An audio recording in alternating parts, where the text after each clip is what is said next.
Hey everyone, welcome to another episode of Get Jasched. I'm your host, Jess Jasch, and today I want to talk about well-being, obviously, because that's all I really talk about. Well-being, but from the perspective of if you are or you have a leader who tries to delegate the well-being as well. And I don't mean in the sense of, depending on the size of your company, maybe you do have someone in place in charge of well-being, whether that is the title in some way or anything like that. I don't mean that. I think that's a really progressive start, and I think that's a really good start in terms of making that progress. But I mean the kind of delegation of well-being that says or indicates, even if it's from the best of intentions, indicates, well, I don't need to work on that because I've got my team working on that.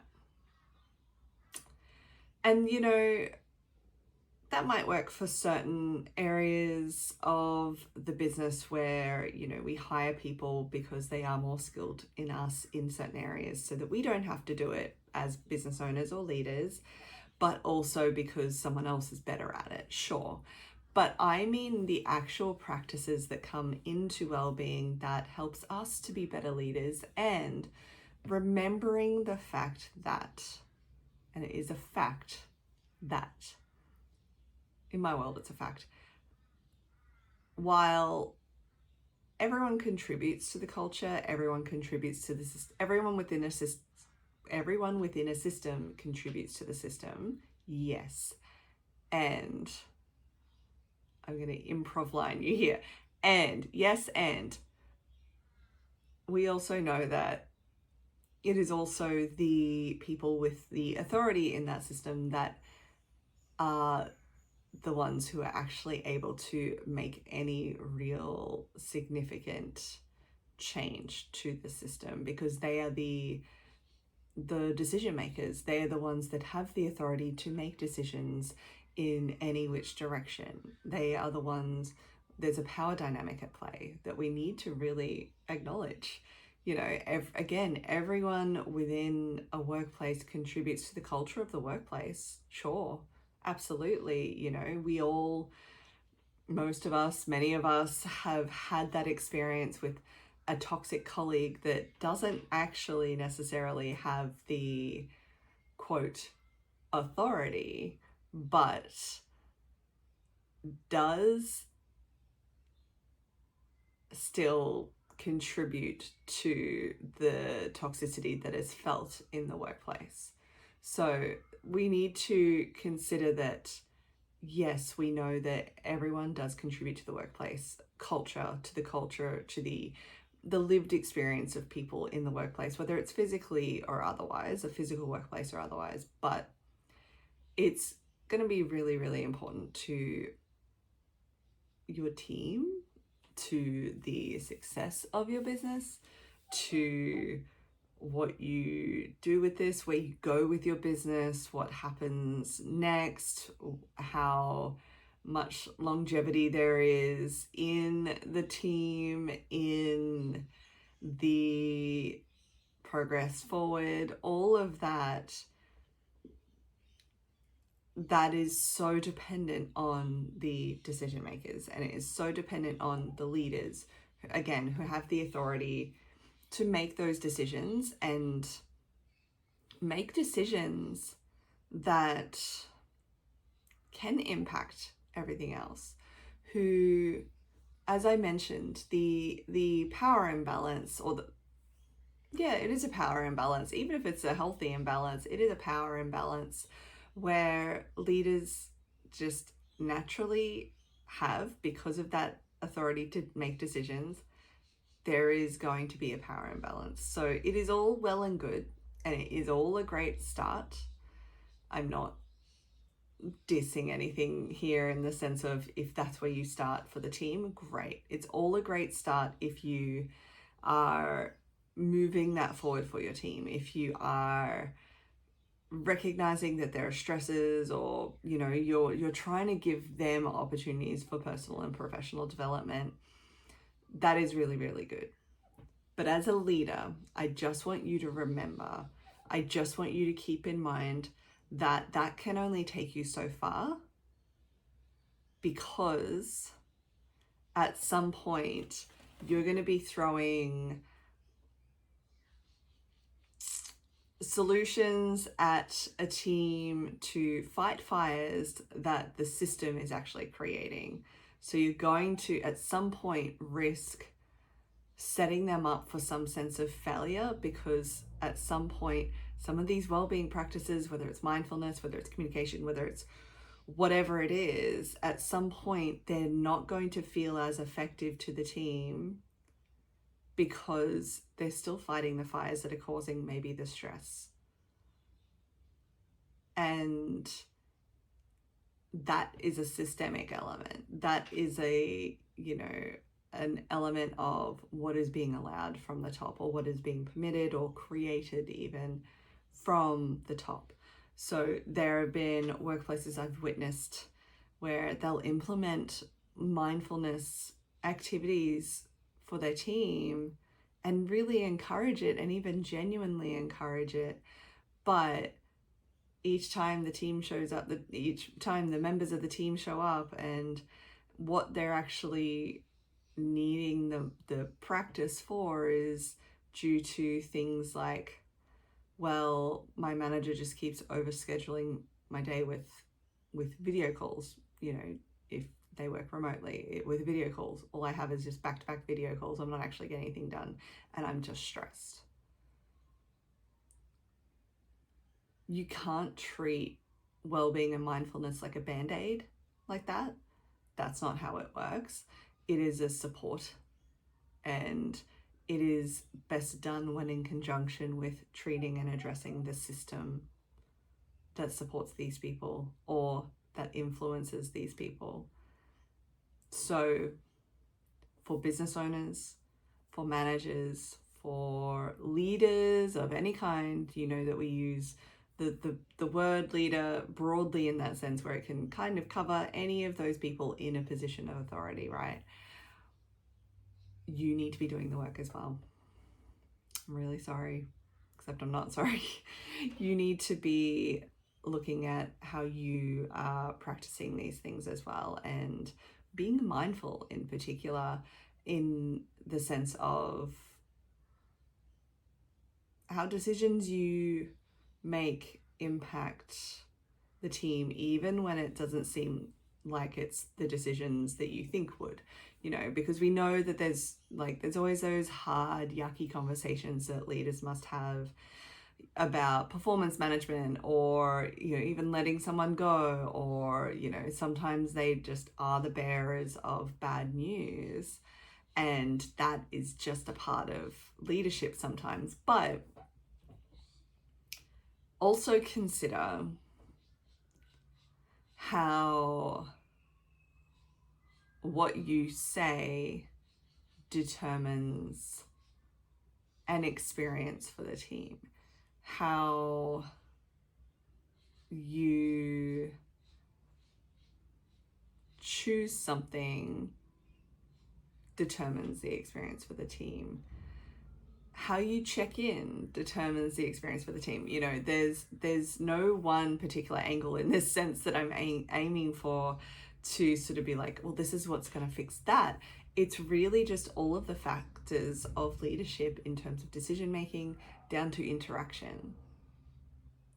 All of the factors of leadership are impacted and influenced by how mindful you are. So if you are stressed, if you're feeling stressed, and leadership is one of those areas that are fraught with this experience, or these experiences, because there's a lot more to be stressed about, and that's where we build that stress capability, so we can still perform, but also do that without burning out too. But if you are feeling stressed, that will impact things like your tone or your body language.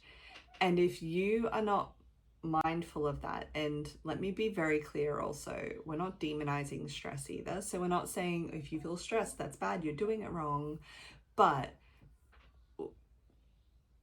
it's really important and helpful to be aware of how your stress shows up so that you can be mindful of how you are then showing up and then addressing that appropriately, depending on what that is, addressing that appropriately. And what I've seen from experience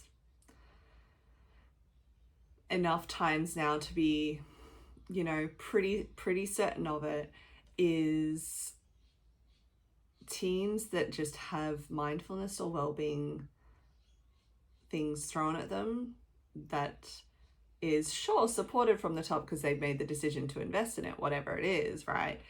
But isn't actually practiced or a learning process that the leaders are going through for themselves, don't actually tend to progress in the same way that teams who maybe they have their mindfulness practices, that development, again, which is really, really important work, and it's such a gift to have for anyone at any level. But teams where the leader is doing that development, such a big difference in the outcome, even in the ROI, right? You actually get so much better return on your investment when you as a leader are actually investing yourself into learning it. And I mean learning it, really learning it. You don't have to become an expert in well-being or anything like that, but really being open-minded and curious as a leader enough to develop in this area. And so much of leadership, traditionally, is so much around, well, how good are your negotiation skills? How good are your sales skills or your networking skills? How good are your, all of these things that sure are really important in business at some point, yes. But mostly people come to leadership because they're really good at a technical skill and they've maybe risen through the ranks, unless they've started their own business because, those other areas were of interest but didn't work for them. But mostly leaders are really good at a technical skill, but then they just get so good at it that that's just how they rise through the ranks. And that's not bad, but we need to also consider that leadership is also its own unique skill set. It's its own unique technical skill. It is not just something that happens just because someone is bestowed a title upon them. It is not something that just happens just because someone has gotten so good technically at their particular craft. It happens through experience and it happens through learning, but there is such a skill set necessary to develop, yes, which can happen over time, but also continue developing once you are there. And that skill set is not about how motivated you can be. It's not about going to those events that are very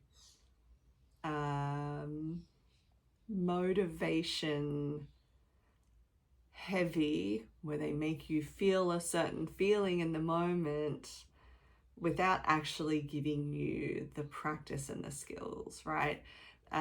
Sure, there's a time and place for all of these things, but it is really important to consider leadership beyond just being the chief motivator or being the chief motivator of yourself for the vision.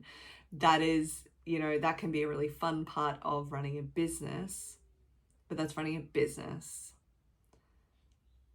Leadership is also just being really mindful, practicing these skills, being mindful of how you are showing up, being mindful of how you are leading by example. And that's really, it's such a simplified version of leadership, but it's really just the crux of everything that is important for leadership. It's really the part that we need to remember. It's very coming back to the basics of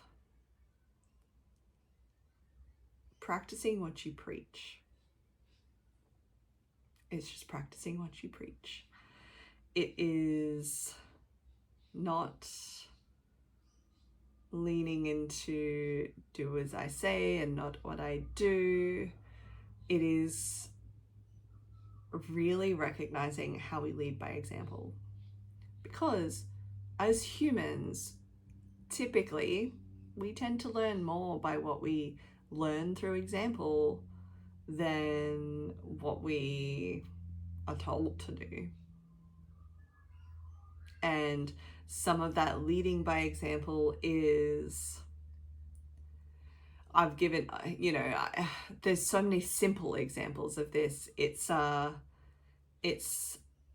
do you overschedule your own calendar? If we use that example, right? Do you overschedule your own calendar? Or do you keep your calendar sacred, but then not show or model that respect for other people's calendars just because they're not you or they're not in your position?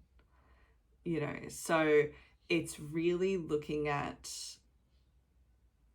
what is actually useful for your people in the interaction case.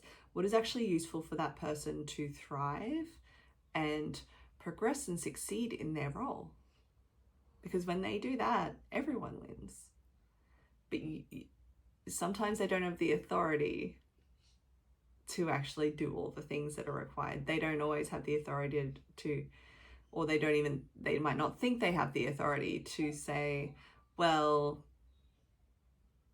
this time and this time is blocked out and I must have half an hour between each call because I have actual work to do in relation to those calls, or I have notes to take at least in relation to this calls, or whatever it is, using that call example.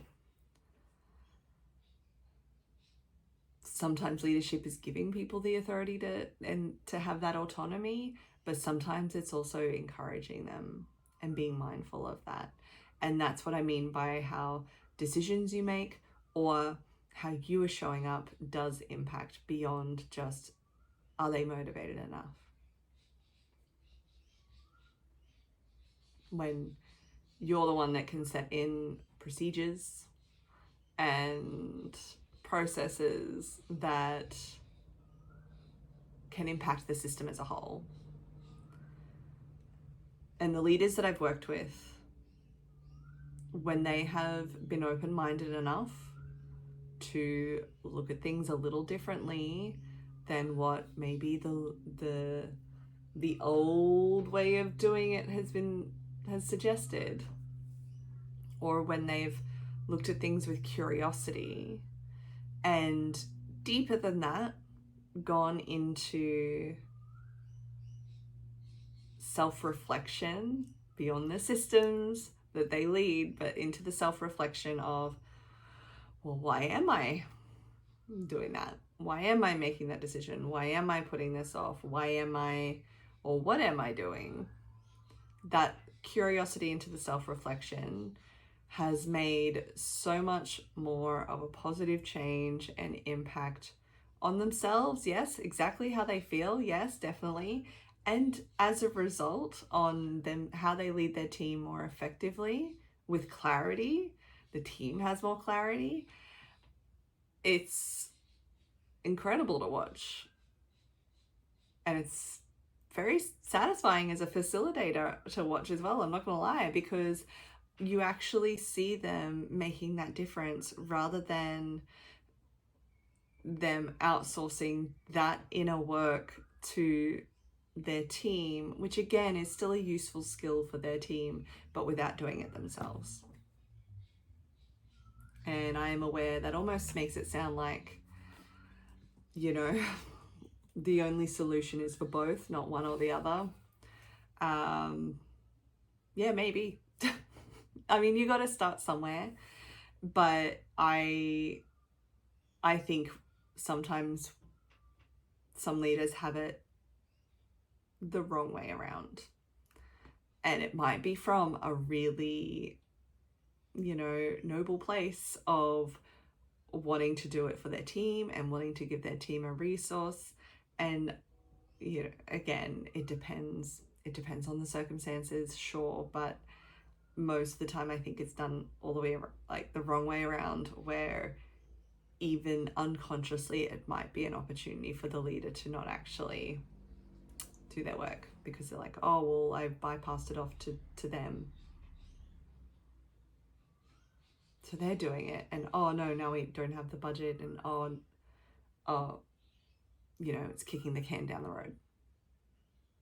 So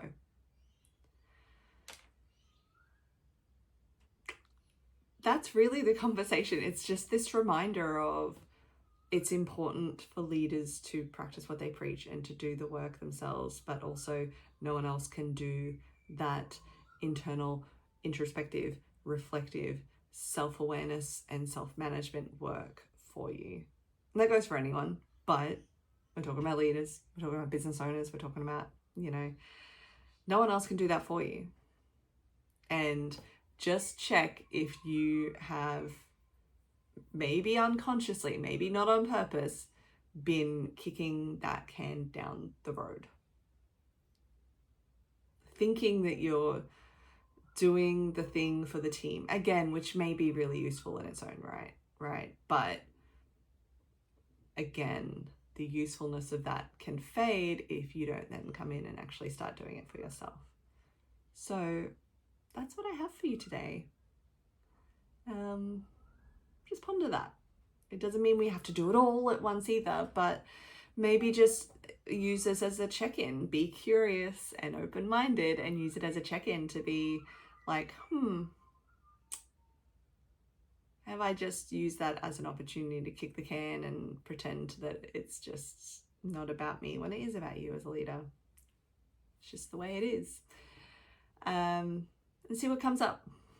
See what shows up for you when you actually check in and ask those questions. Alrighty, until next time, have a lovely week. Let me know if or what insights you get from this. Feel free to please share this episode if you got a lot out of it. It could be publicly on the socials somewhere, or privately with a friend or a peer, or, you know, a fellow business owner. If you've gotten something out of this, it just really helps having that shared. It helps them, but it also helps this podcast reach more people more naturally, because we live in an algorithm world. So other than that, I'll see you next time.